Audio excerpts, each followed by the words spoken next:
Good afternoon, everyone. Welcome to what is a star-studded lineup here to discuss transmission regulatory reform.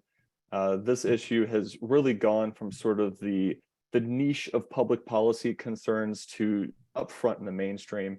We're seeing governors' offices talk about this. We're seeing a lot of state legislative activity.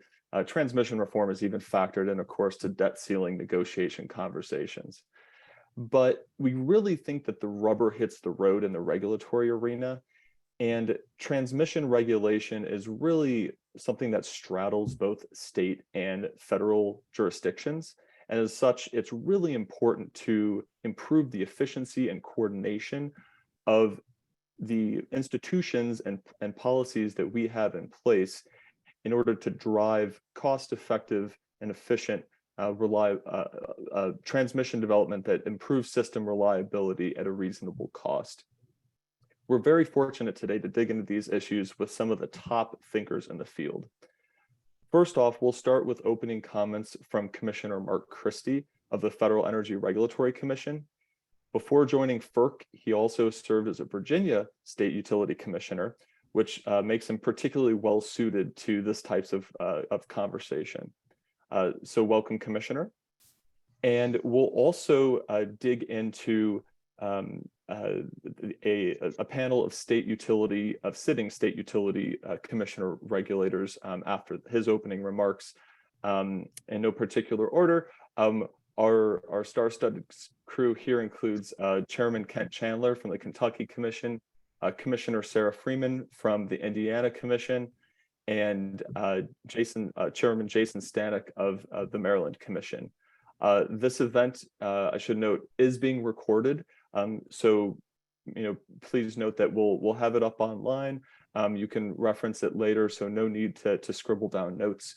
And as a bit of a run of show, after we conclude the PUC discussion portion of this, we'll probably leave about the last 10 or 15 minutes available for more open Q&A. So please feel free to put questions in the chat box, and then we'll screen those and put that into the last part of the conversation here today. So before I turn it over to Commissioner Christie, I wanted to just take about a minute or two to give a very quick crash course on transmission regulation and development, just because I know a lot of the folks in the audience today are at varying levels of background in the issue set. So I'll start off by just noting that, of course, transmission development occurs at three primary scales: interregional, regional, and local. We pretty much see almost no interregional development.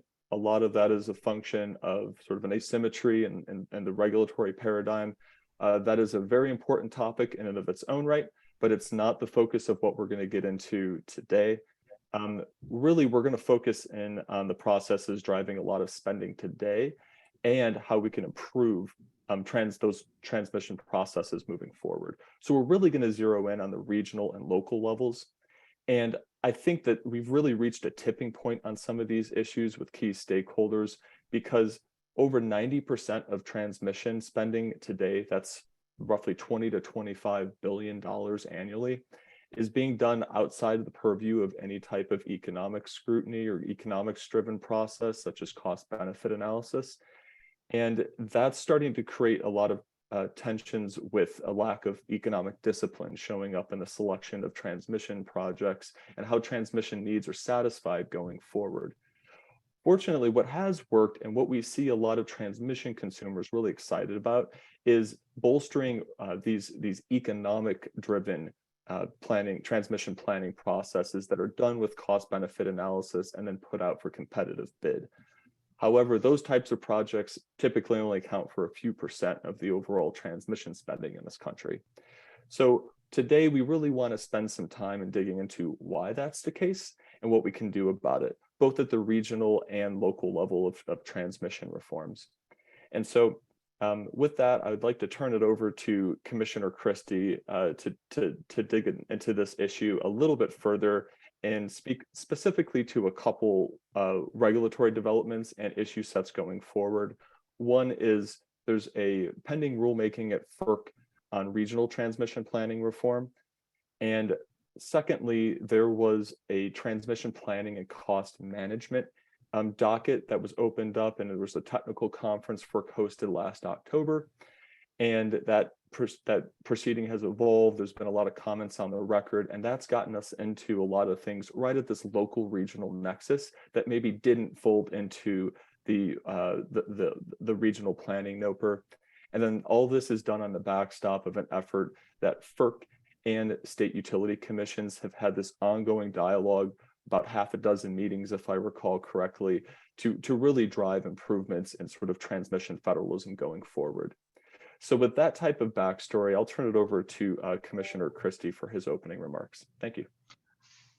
Well, thank you, Devin, and let no one think that any of us asked him to start using terms like stars and leading thinkers in terms of his introduction, but glad to be here with three great state commissioners.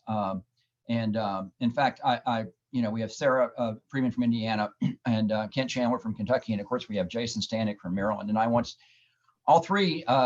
Again, I don't think we planned it this way. All of us come out of OPSI, right? All of us come out of PJM. But I want to recognize Jason. Jason's term is coming to an end, as they always do when you're a state commissioner.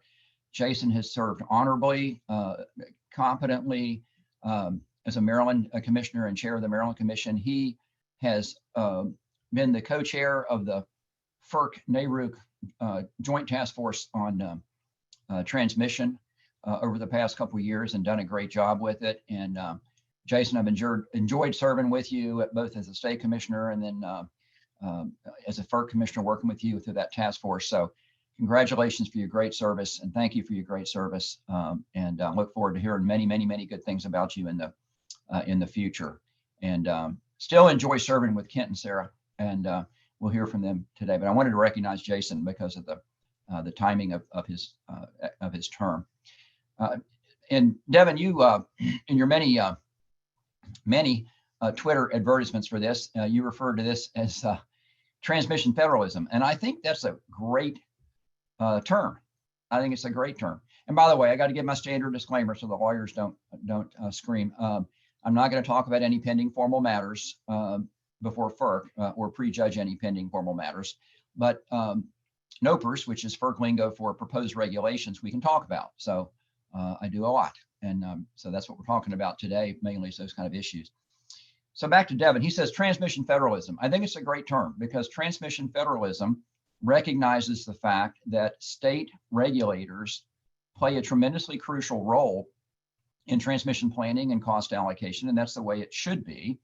And so let's talk specifically about today about what role state regulators should play. And I will tell you, in the RTOs, they don't play nearly enough, not nearly enough. And so let's drill in on that. First, let me talk about the context we're dealing with.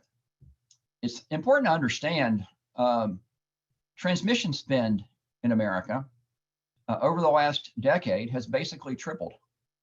And I base it on the increase in national transmission rate base, and FERC keeps those numbers. And what goes into rate base goes into consumer bills, as all my fellow state regulators know. So it's tripled in the last decade. We're on track to double again in the next 8 years at the rate that transmission spending is increasing. So transmission spending is going up exponentially. And I say that because there's people that run around and say, well, we're not spending any money on transmission. The grid's 100 years old. We haven't built anything new in a century. That is absolutely false. We're spending a tremendous amount of money on transmission, and every nickel of it is going into consumers' bills. And that makes state regulators very concerned. And it should, and it makes me concerned as a former state regulator and a current federal regulator. Now, as Devin mentioned, about 90%, my number is 80%, but whatever it is, 80% or 90%, most of that transmission spend is going into what are called local projects. So now let's get our terms right. So local projects, let's define local projects as transmission projects that are being built by one transmission owner within that transmission owner's territory.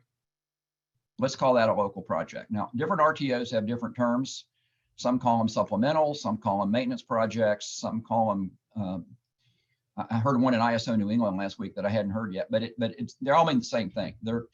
These are the projects that are built by one TO in one TO territory. And it's about 80 to 90% of this massive increase in transmission spending. So what is the issue here then? Okay, you have all this money that is being spent on transmission. And in the RTOs, here's the issue. So when RTOs were formed, the transmission planning function basically was moved up from the state level as far as the regulatory authority. States were in charge of supervising the transmission planning of their TOs and their utilities. And when the transmission planning was moved up to the RTO level, state regulators largely lost the authority to regulate and to oversee transmission planning. Now, that was not unintentional. The thought was, okay, if we're going to go to a multi-state like PJM, then that's what we want RTOs to do. We want them to plan regional projects that might be more cost effective than projects that are located, just within one transmission zone. And absolutely, we do. We do want RTOs, and RTOs, I think, are frankly very good at that. We deal with PJM. The people at PJM, Ken Seiler's head of that now. I think Ken is a really good transmission planner. His team are great. Before him, it was Steve Hurling and then Mike Kormos and guys like that. I've always had tremendous respect for their transmission planners. They know what they're doing. The problem in all the RTOs, though, is that they're focusing on these regional projects. They're not vetting these local projects, and they will tell you that. First of all, they don't have the resources, the time, and so these local projects are simply, by and large, not getting vetted at the RTO level. Now, what happened when RTOs were formed and the transmission planning function was pushed up to the regional level, the RTO level, is a lot of states decided, rightly or wrongly, I think wrongly, fortunately Virginia did not, but a lot of states decided, well, we don't need our state regulators looking at transmission projects now because, hey, the RTOs are doing that. We joined MISO, we joined PJM, we joined SPP. Why do we? So, and I got a feeling there were some suggestions from some lobbyists about why the state regulators shouldn't have to be looking at this too. But for whatever reason, several states, and we heard testimony last October at FERC from great regulators like Kent Chandler and Sarah Freeman. I've heard from regulators in Ohio and Michigan and other states that they don't have any authority to look at local projects. So now we have this situation, and this is an RTO specific situation, where the transmission planning function has been pushed up to the RTO level, which is great for regional projects. But 80% of the spend is local projects, and they're not getting vetted. The RTOs don't have time or resources, and the states don't have the authority in many cases, literally don't have the authority. And then on top of that,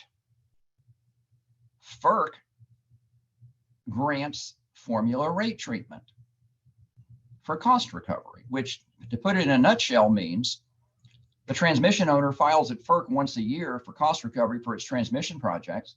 And under formula rate treatment, which FERC grants, there's a presumption that the cost recovery is already prudent. So obviously you have an incentive to do local projects. And let me make it absolutely clear, I'm certainly not suggesting that all the local projects are not needed or wrong or shouldn't be built. As a state regulator, I sat on over 100 certificate proceedings. Most of them were local projects. And we approved virtually every one because, the transmission owner had to come in and show us that it was needed. And we did find it was. So I'm not at all implying that all these local projects are just categorically unneeded or shouldn't be built. What I am saying is that in many states, they're not even being looked at. And that's not the fault of state regulators like Kent or Sarah. It's the fault of, frankly, their legislatures took away their authority. I'll be blunt about it. And so now that's sort of on autopilot. An economist said one time, show me the incentive and I'll show you the outcome. Well, there's every incentive for the TO to build local projects, because if there's not going to be vetting at the state level, the RTOs aren't looking at it that closely. And then you're going to come to FERC and get formula rates, what's not to like. So this is an issue I think that has to be addressed, particularly with the 80 to 90% of the transmission spend going into local projects. Again, I'm not saying they're all unneeded, but somebody has to be looking at this. You shouldn't be letting consumers be charged literally hundreds of billions of dollars, and that's the number, okay, without having somebody in a position of regulatory responsibility, taking a look at the evidence, taking a look at the record. And I want state regulators doing it, to be perfectly honest with you.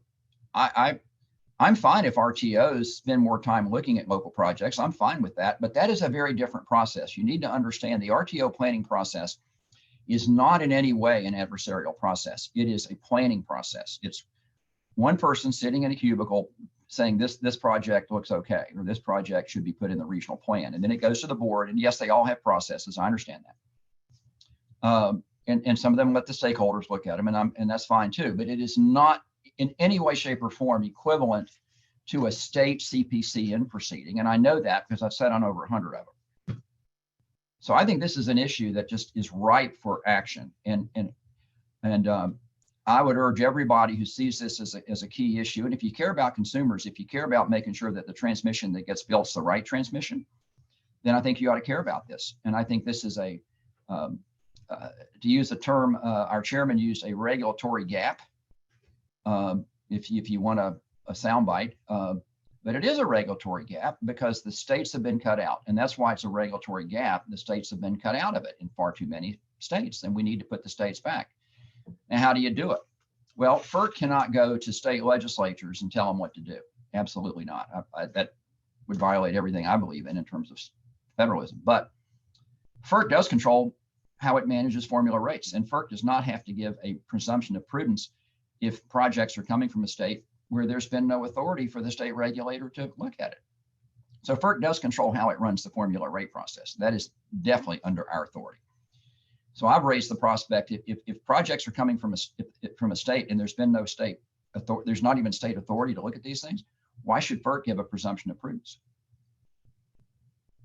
So anyway, that's my pitch, and I'm sticking to it. But I think it's a huge issue. I think people who care about consumer costs, and I know I see Paul Ciccio on here and the industrial consumers. I think the industrial consumers, the high-tech consumers like Google, I've had conversations with them, but also the state consumer advocates who care about the retired person living on nothing but a Social Security check who's already struggling to pay her monthly power bill.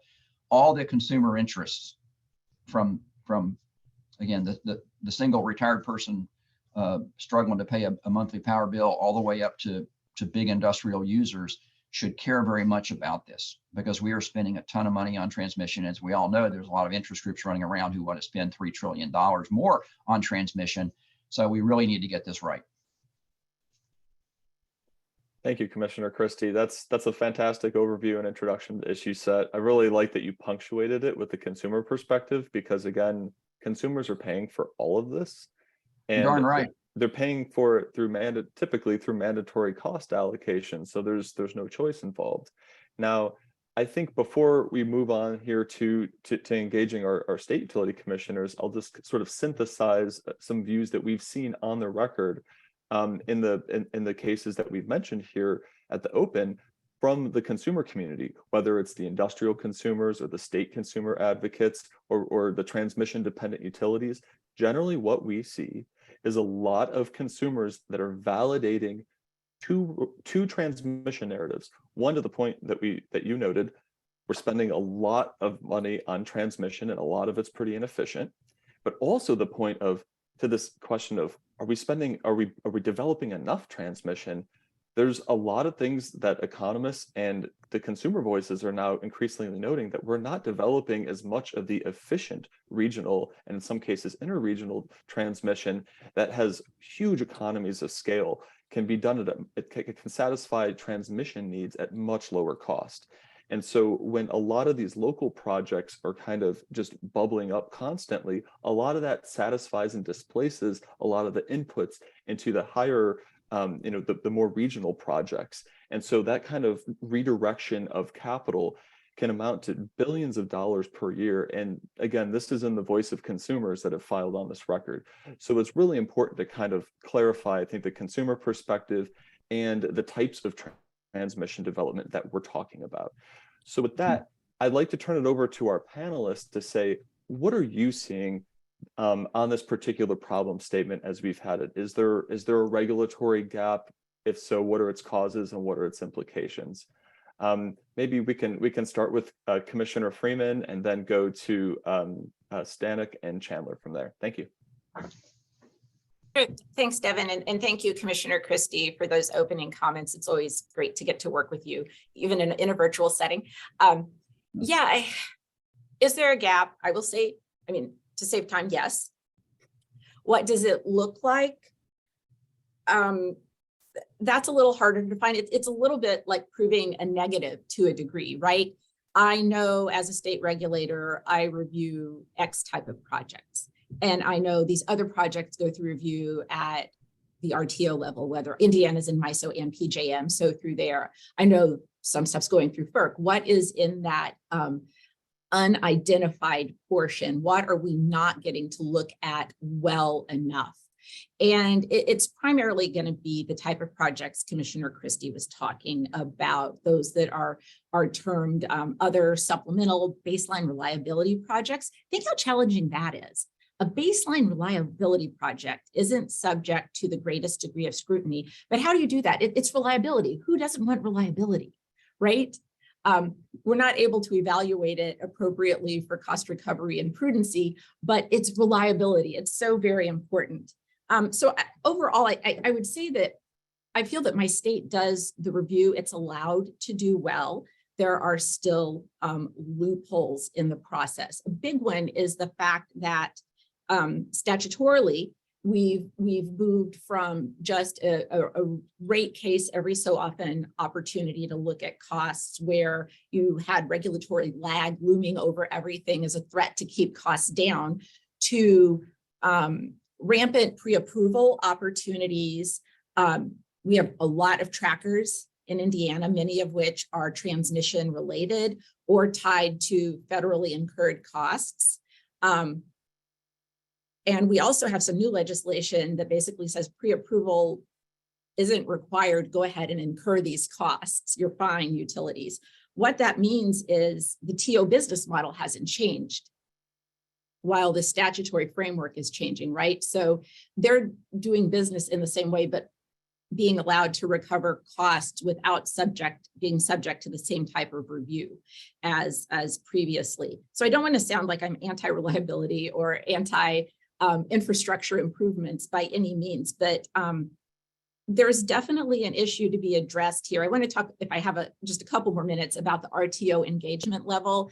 And I'm sure that Kent and Jason will chime in on that as well, or maybe not. Maybe I'll do such a good job that they'll just avoid it entirely. We engage as the best we can, right, as state regulators through the RTO process, that we do that in different ways.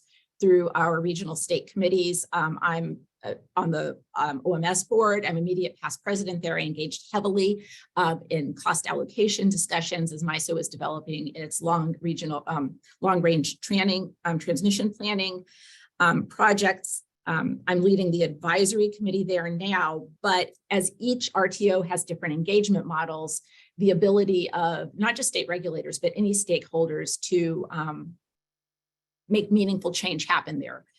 It is challenging. So I'll stop there. And if it's okay, I'll jump in if I have any thoughts triggered by the wonderful comments I'm sure we're about to hear. Thank you. Chairman Stanek? Well, thank you, Devin, for the invite. Mark, thank you for those really kind words at the outset. Like all of my fellow commissioners, we have a certain term of which to hopefully do good work and serve the public interest. And the past six years have flown by just so dramatically. I agree largely with the opening comments of both my colleagues here.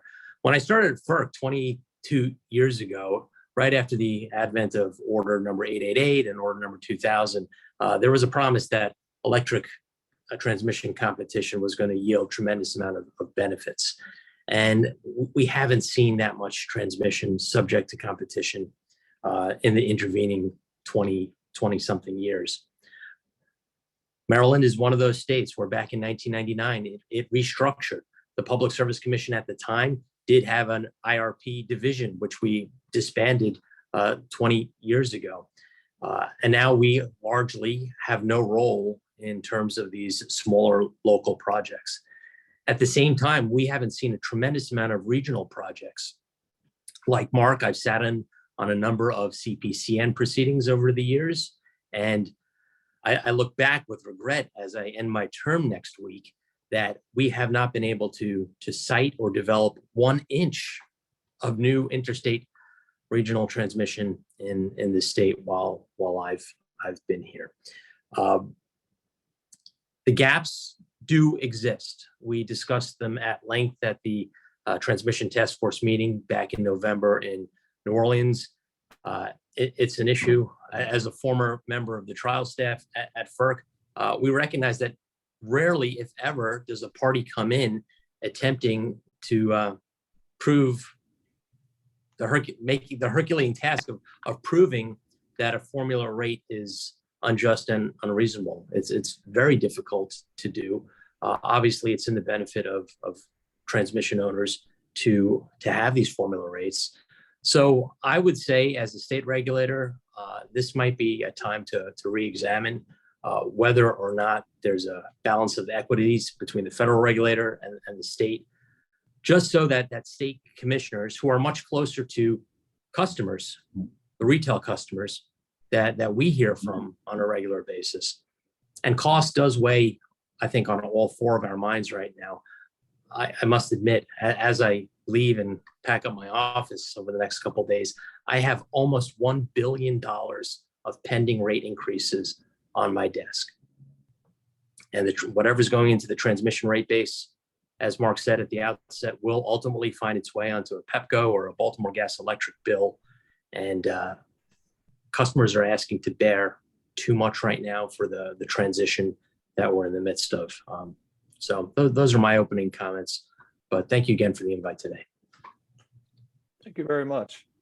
Turn it over to Chairman Chandler. Yeah, thanks, Devin. I'm kind of torn between all these notes that I've made and responding to what everybody else said and being considerate of everyone else's time. So I'll do some introductory comments here and I hope to get into some depth here in a minute. When we talk about local and interregional or local and regional planning, I go back to the outset of what has FERC tried to do on this front. And so with Order 890, they tried to set up a scheme or some rules around local transmission planning and the minimum requirements that apply to all utilities. And then after that, in Order 1000, tried to lay a framework for regional transmission planning. The reality that I've made up in my own head, or that I believe, is that the shortcomings of Order 890 in large part have undermined the ability of Order 1000 to meet its, to be used to the greatest extent possible. I think that I've seen, and I always say this, outside of Texas, I think Kentucky is about as cool as it gets when it comes to wholesale electricity issues. We have MISO, we have PJM, we have TVA, and then we have actually the majority of our customers are non-RTO. I have two different varied experiences inside and outside of RTOs when it comes to Order 890 and Order 1000. This is why, at least I've mentioned, just the weird incentives that FERC is sending without mandatory RTO membership, is that it has effectively over time created different expectations for those utilities that are within and then those utilities that are outside of RTOs. And Order 890 and Order 1000, I think, are the perfect example of that. Compliance with FERC orders is the same as retail commissions. Compliance with FERC orders, unless somebody brings it to FERC's attention to the point that they can file their own complaint or initiate their own proceeding or problem with something, compliance with ongoing rules is done in large part by complaints by the public.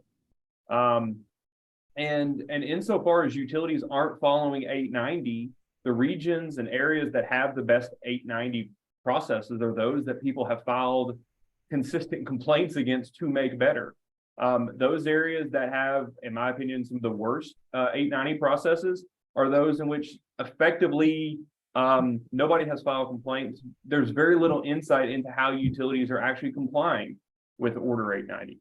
And the reason that this matters with Order 1000 is because the local plans that are created pursuant to Order 890 serve as the foundation for every regional Order 1000 plan. And if you're putting garbage in, and I'm not calling people's local plans garbage, I'm just making a statement, but if you put garbage in as the foundation for a plan, the regional plan is going to come out looking like garbage itself. So I throw that out there that, you know, that's one of the reasons that I think, and I'm not speaking on behalf of FERC, but what was in the FERC rulemaking in terms of NOPR was, in large part, trying to require the rest of the country to have a local planning process that looks something like PJM's attachment M3 process. And I'm going to guess it's because that has been the process that has been refined and given the most attention over the years to make it better than what it was and what other people are finding. Gosh, I have lots of things here. You know, I take Commissioner Christie's comment to be basically if you aren't exercising oversight over transmission at the state level, you don't get formula rate recovery. That would clear up some of this, what has been referred to as the regulatory gap. But coming back to the regulatory gap,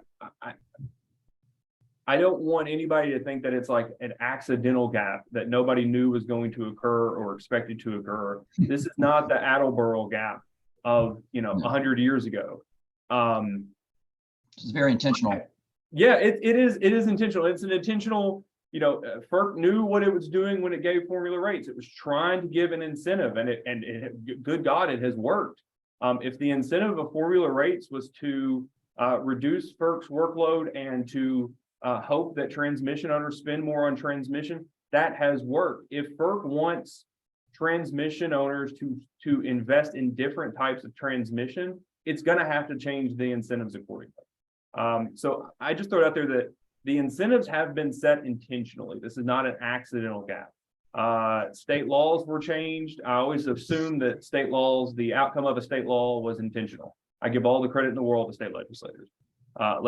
So, you know, the situation is that there are billions, or at least hundreds of millions, likely billions of dollars of transmission investment made every year that is not being economically regulated, either at the retail level or at the wholesale level. And so, you know, why does it matter? Well, let's just assume that a state is doing it. Let's say the state is doing it the way that Commissioner Christie in an objective wanted the state to do it, like full, let's just say it's a full need determination, full prudency review, just 100% retail regulation of transmission. It also goes to FERC for formula rate recovery. Even assuming that your own state is doing that, it also matters if other states are not doing that. You can't just say, well, we're taking care of ours and we don't care what you all do. It's federal. We're all in this together when we're talking about interstate transmission. So a couple of the reasons that it matters is that insofar as other states are giving this, other areas have this very easy, low risk way to make lots of money on investment. That's where the money is going to flow. I think it was maybe Jason or Devin, you mentioned it earlier. The capital is going to go where there's the lowest risk and the highest return. And if we all agree that there are defined regional transmission needs, we run the risk of not having available capital to go to the best use. We also have to worry about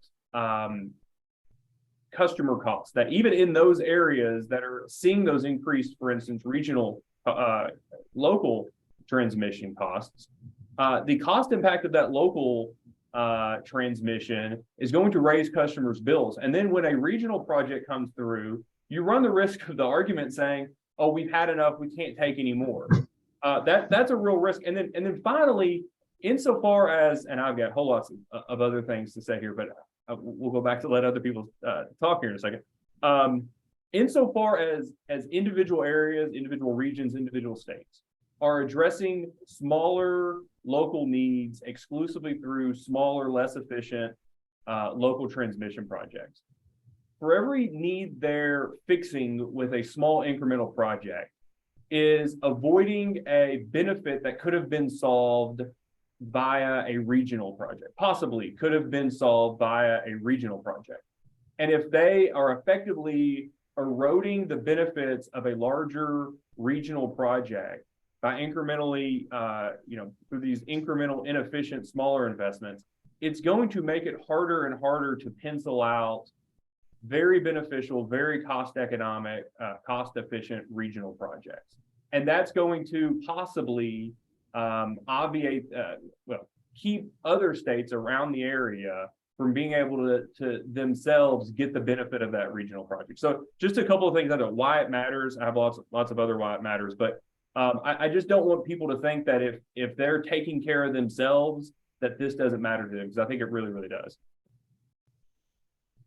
Fantastic. No, I think you're absolutely right. It's not just limited to one state. And if you're in a multi-state RTO like PJM, of course, you're going to be cost allocated through the cost allocation formula for a regional project. So, ideally, every state in PJM would have authority to do this.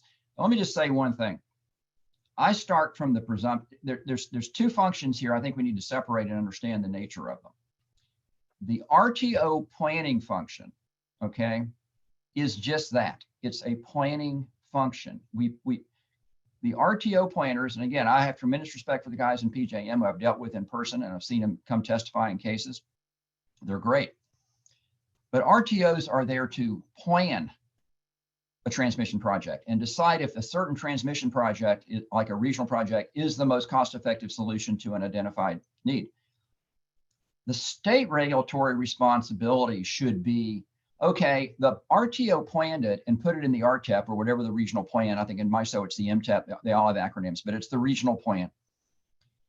The state responsibility should be, and the authority should be, to look at the conclusion that the RTO drew in its planning process, but then decide in its own process, does the evidence stand up? And that means looking at both need and prudence. Those are the two key criteria of any serious vetting process. So let's not mix the functions. I'm all for, Kent mentioned the attachment in process in PJM, and yes, they've got it, but let's not forget the two different functions. RTOs plan transmission projects.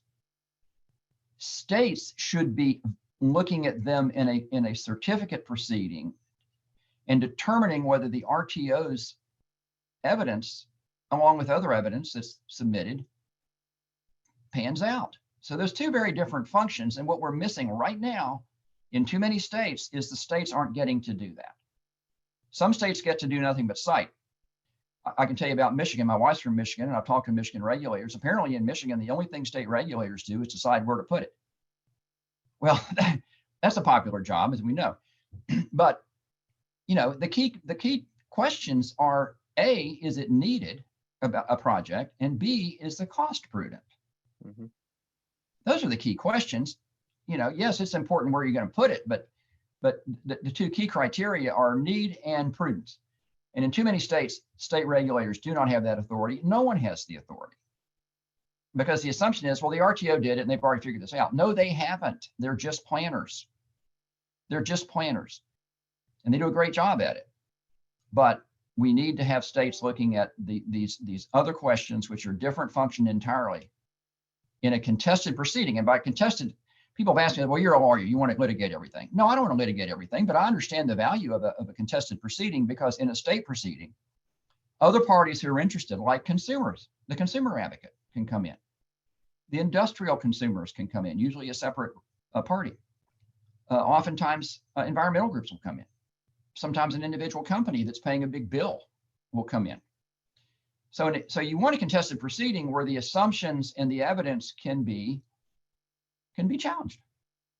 That's the whole benefit of a contested proceeding. RTOs don't do that. They do not do that. And thank you very much, Commissioner Christie. That's a great distinction to make, especially on the need and prudence distinction. Yeah.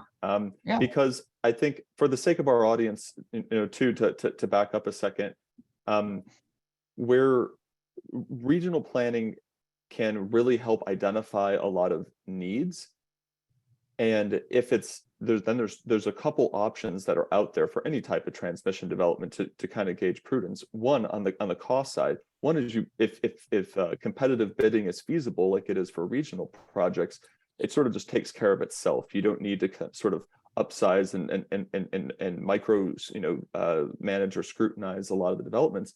But we know that competitive bidding below a certain voltage level just gets too difficult or cumbersome to implement, which is why some consumer groups kind of said, hey, let's determine what that voltage level is, or go after like sort of a better clarification on like the local or single zone type of exemptions on the regional side. So maybe some clarity there.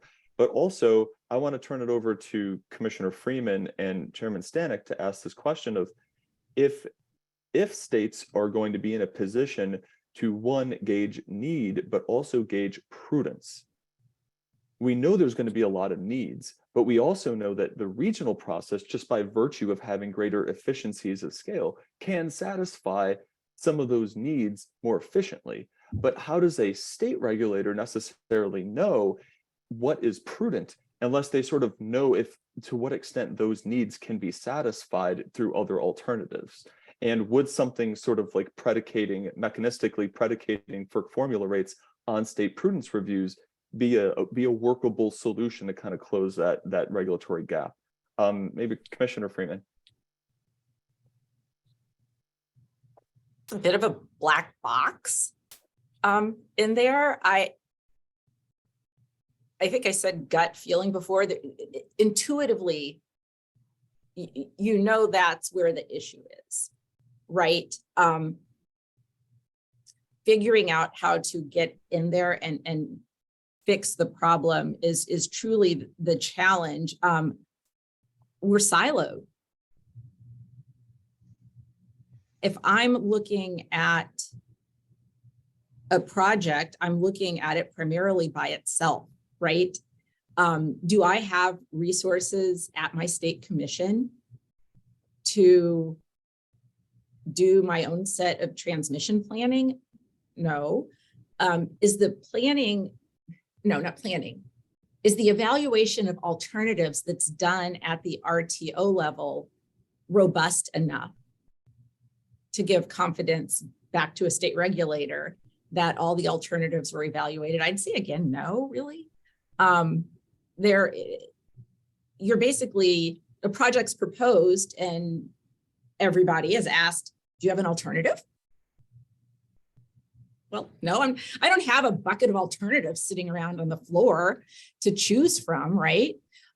So it's kind of like, well, this must be, it doesn't harm anything. This isn't going to decrease reliability on the grid. It works. Off you go. I think I'll leave it there for now. I'm coming off really harsher and more negative today than I anticipated. I'm not sure how I feel about that. It's probably a fault on my end, but I'll see if maybe Jason can cheer us up here. Need is obviously objective. Prudence is somewhat more subjective. So you have the science and you have the art. But these projects do come and are presented one at a time to the commission. So not having comparables to take a look at.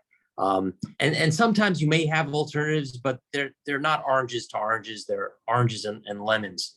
But we recognize that there are grid enhancing technologies. There's other alternatives now, the no build option as well.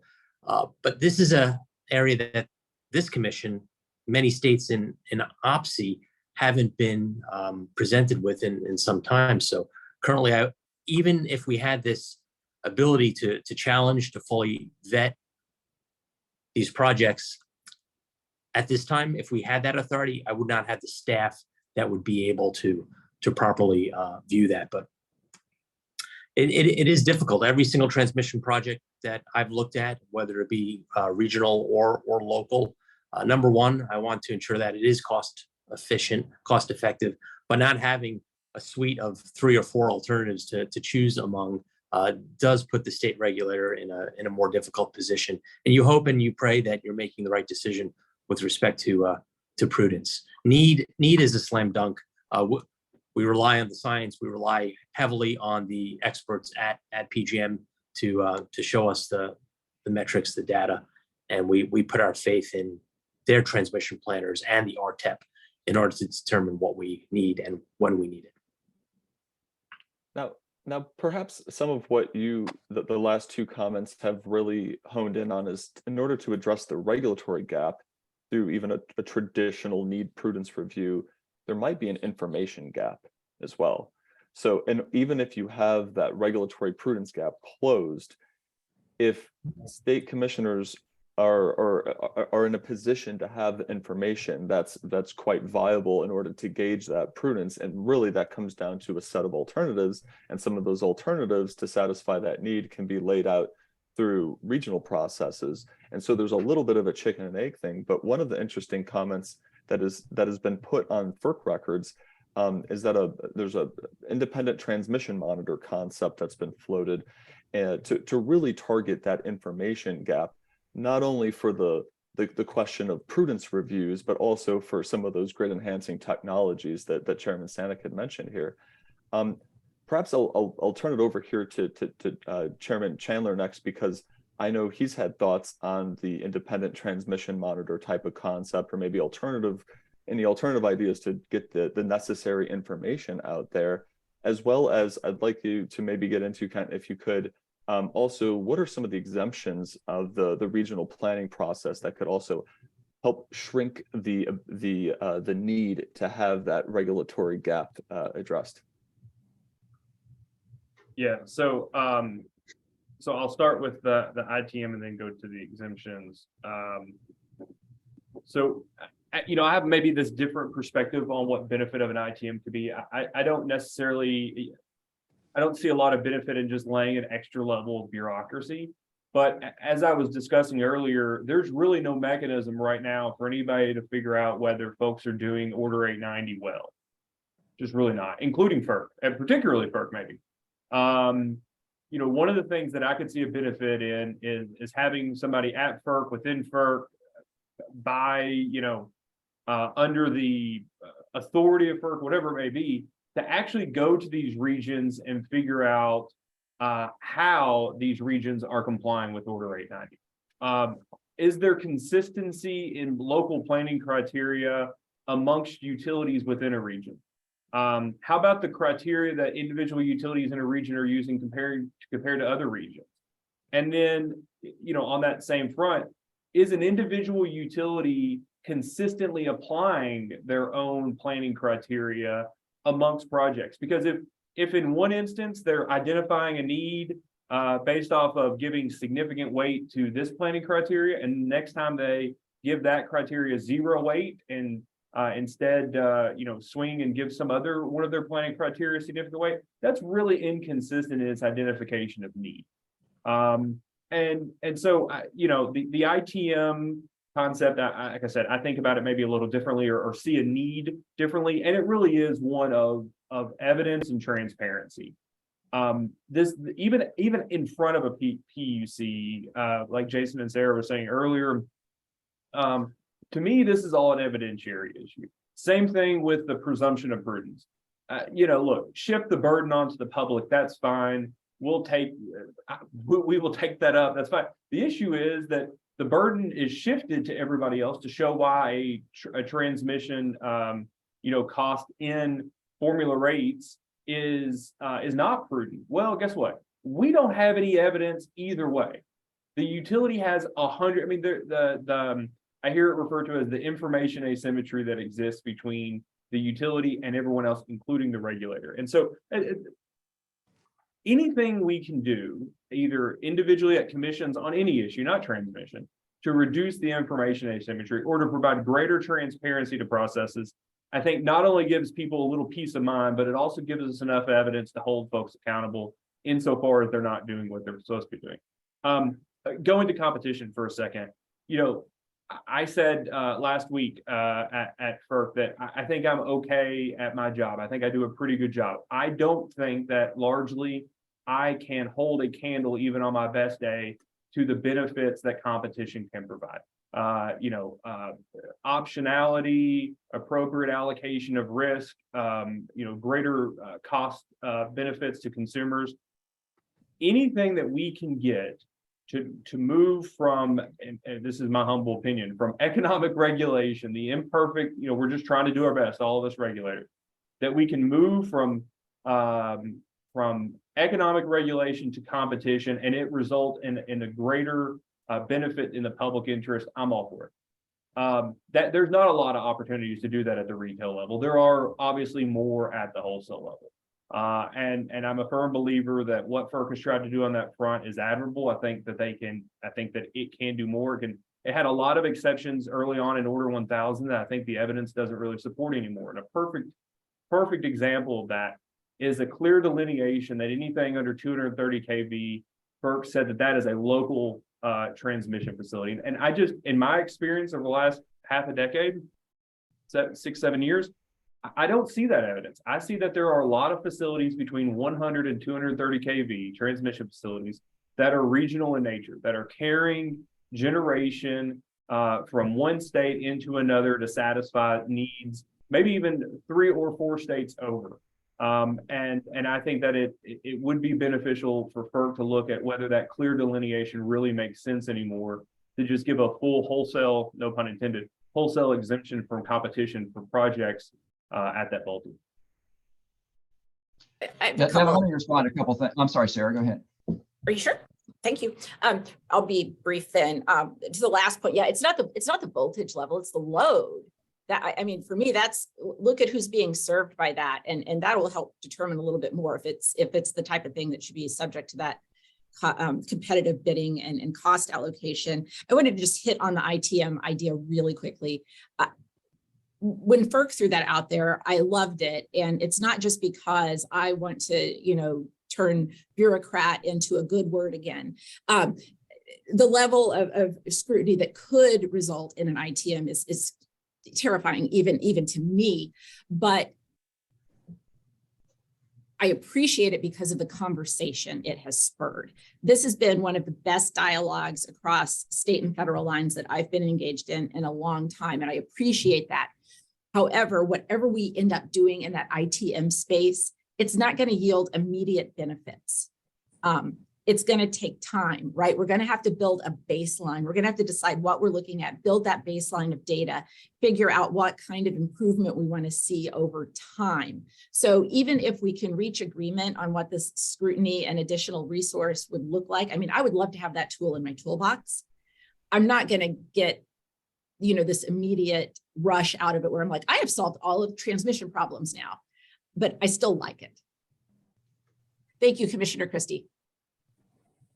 Okay, I was just going to mention a couple of things. I want to respond to, not by way of disagreement, but just by way of response to a couple of comments about, and I hear this from state regulators when I talk about this, some of them, well, we don't have the resources to do this. And look, I think most state regulatory agencies are understaffed. But when your consumers are paying hundreds of millions of dollars a year, billions of dollars a year, it wouldn't embarrass me to go to the legislature and say, we need more staff, because our people here in our state are paying hundreds of billions of dollars, and we need a couple, 3 more staff to be better equipped to vet transmission projects. The second point I would make on that too, even if you don't have a single staff person, remember what the process is.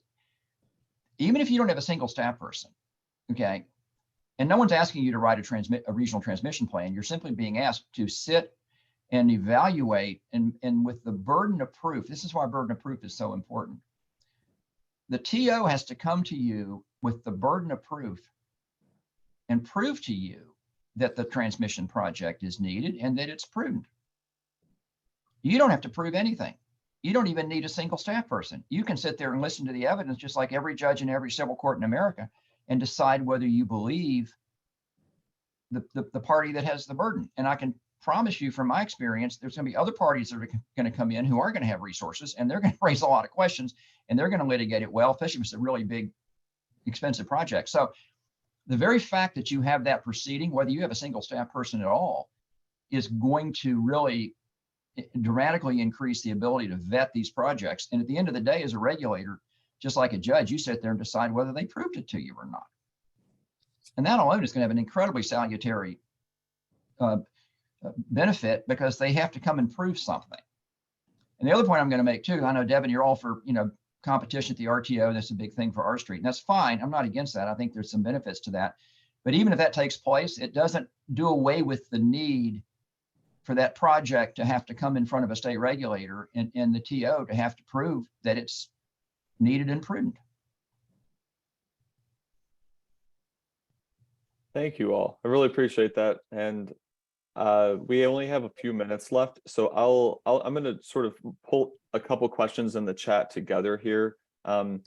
There's been a lot of questions on, all right, we've talked about solutions. What are sort of next steps, at least procedurally? There's a particular good question from Zach Hale here, who's an S&P global reporter, on what the best like procedural regulatory vehicles are to move this conversation forward and explore reforms. Is it, do we need to propose a new rule on formula rates and transmission cost containment at FERC and do that in conjunction with the NARUC dialogue? Can some of this be addressed through existing, transmission related rulemakings? Anybody can take that away. I know that Commissioner Christie will have some particular thoughts on that as well too, but if everyone could maybe offer just 30 to 60 second thoughts on that topic. Well, I'd like to do it through whatever procedural vehicle we can do it at FERC. We control how formula rates works, so we can control how they're changed. Now, what the actual vehicle is, whether it's as part of an OPR, whether it's part of a separate regulatory proceeding, whether it's just a guidance document, whatever we have to do, I want to do it. I would say as a former alumni of the Joint Task Force, I think that's been a very successful venue for state and federal regulators to vet some of these issues. So perhaps a future meeting to focus on this one would be a good dialogue. So section 205F, get in the weeds for a second. Section 205F of the Federal Power Act has a provision about automatic adjustment clauses. It was originally put in the 70s, I think, regarding fuel adjustment clauses. It requires that if utilities have them, every so often FERC should review them for their efficacy and efficiency and whether the costs underlying them actually need formula rate recovery. My recommendation, I think the greatest vehicle would be to FERC to open an investigation of all of their formula rate tariffs for transmission and look at it under a very similar standard. I think that's something that they could do on their own volition using the statute as a guide. Ken, did you ever work in OGC? You sound like that's our FERC General Counsel's office. He sounded pretty informed on that. I may have done that a few times in this day. I don't really have that much to add. Continuing the discussion that's already going on at the FERC and NARUC level. I mean, and that parallels the type of discussions we have in Indiana when dealing with this type of issue, focusing on things at the planning level for our state, rather than moving forward with a new rule or requesting legislation is our preferred method, and dealing with things early and holistically, I guess. Wonderful. And on that note, I want to thank all four of our commissioners for their time today. This is the first of many, ongoing dialogues on this topic, and we're looking forward to moving the ball further down the field here on this topic. And on a more upbeat note too, I want to echo Commissioner Christie's comments on the tenure of Chairman Jason Stanek, who's also a Absolutely. former FERC colleague of mine. Jason, you've been a wonderful public servant to the people of Maryland, and you've also served your country well when you've been at the federal level. We're very excited to talk in the stakeholder community about your next steps. But for now, let's just celebrate what you've done and express our gratitude. Thank you. Thank you very much. Absolutely. All right. Thank you, everybody. Have a wonderful afternoon.